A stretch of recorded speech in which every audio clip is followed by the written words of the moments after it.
दोस्तों नमस्कार। भाई फिलहाल जो है पंचग्रामी था पंचगामा हो गया है और उस धरती के ऊपर खड़ा हूँ। एक बहुत बड़ा चेहरा मेरे को देखने लग रहा है जिसने बहुत बड़ी शख्सियत थी, जिसको है गिराए चालीसा, जिसका नाम आप सुनते रहे हो। उस हल्के तहराने का काम कराया था। प्रोफेसर छत्रपाल जी मेरे साथ मौजूद है। आज गांव पावड़ा के अंदर बहुत बड़ा भाईचारा सम्मेलन कराया गया है, उनसे बातचीत कर लेते हैं। सर नमस्कार। नमस्कार आपको और आपके सभी समर्थकों को, दर्शकों को नमस्कार। सर आज भाईचारा सम्मेलन करने का मुख्य वजह, मुख्य एजेंडा क्या है आपका?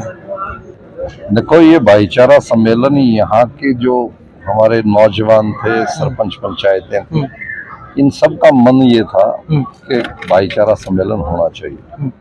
तो जब इनका मन हो तो मैं पीछे कैसे हट सकता हूँ। तो इसीलिए सम्मेलन रखा गया और इसके अंदर जैसा आपने यहाँ जो प्रस्ताव पास हुए वो देखे, इन्हीं मुद्दों को लेकर के सम्मेलन था और लोगों ने बड़े खुले, सबको छूट थी, सबको आमंत्रित किया गया कि जिसको जो विचार रखना मर्जी से रखे।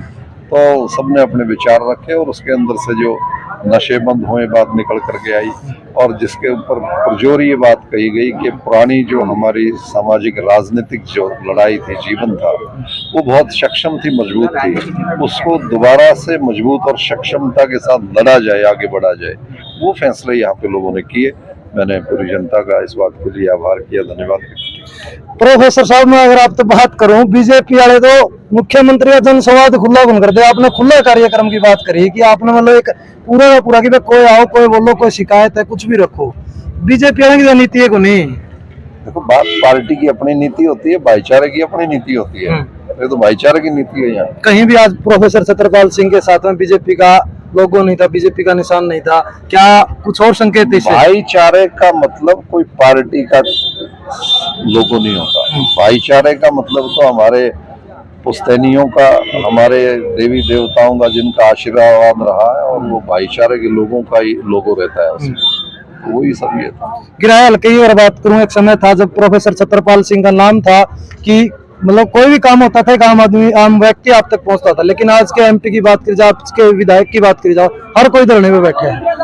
तो मैं हमेशा इस बात को कहता रहा हूँ कि यदि नेतृत्व असेंबली का और संसद का मजबूत हो तो लोगों को धरने पे बैठने की जरूरत नहीं रहती। तो मैं अपने काल को याद करता हूँ, अपने समय को, ये लोग अपने समय को याद रखते हैं। तो जब कहते हैं जब छत्रपाल जीत के जाता था तो कोई धरना देने की जरूरत नहीं पड़ती। इसलिए हम कहते हैं कि गिराए चालीसा के मॉडल को लागू करो, जहाँ नेता और मतदाता दोनों सच्चे और सोचे हों।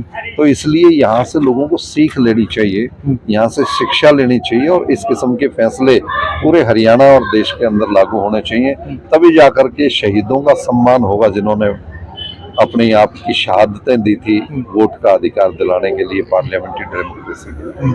वही बात है, वही मुद्दा है, वही विचार है जिसके ऊपर ये सम्मेलन, चर्चाएं और बातें आगे बढ़ रही हैं। अगर आपकी बात करूं, एक समय था आपने बहुत बड़ा चेहरा ताऊ देवीलाल की, जिसको उपाधि ताऊ की उपाधि जिसको मिली, उनको हराने का काम करा।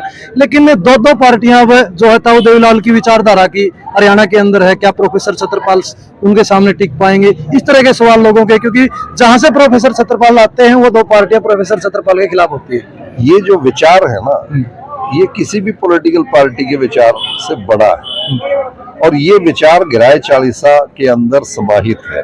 गिराए चालीसा दोबारा से पुनर्संगठित हो रहा है, इस बात को महसूस करके कि इस विचार को दोबारा से जिंदा करना चाहिए हरियाणा में और प्रांत के अंदर, देश के अंदर। तो विचार प्रफुल्लित होता है, तो इसलिए ये संगठन मजबूत है, गिराए चालीसा का संगठन। और ये जब संगठन अंगड़ाई लेकर के और अपने इतिहास को लोगों के सामने रखेगा तो निश्चित तौर से बातें आगे बढ़ेंगी और जो पॉलिटिकल पार्टी कामयाब होना चाहती है उनको भी इस बात का अनुसरण करना पड़ेगा। आज आपने एक ऐलान किया कि एक बहुत बड़ी रैली करेंगे। आज यहाँ से एक मतलब सबसे राय लेने का काम किया आपने। क्या उस रैली में छत्रपाल कोई बड़ा जो फैसला लेने वाले हैं पार्टी की, अगर मैं बात करूं, बीजेपी रहेगी या फिर कहीं और छलांग लगने वाली है? गिराए चालीसा संयोजक होगा उसका।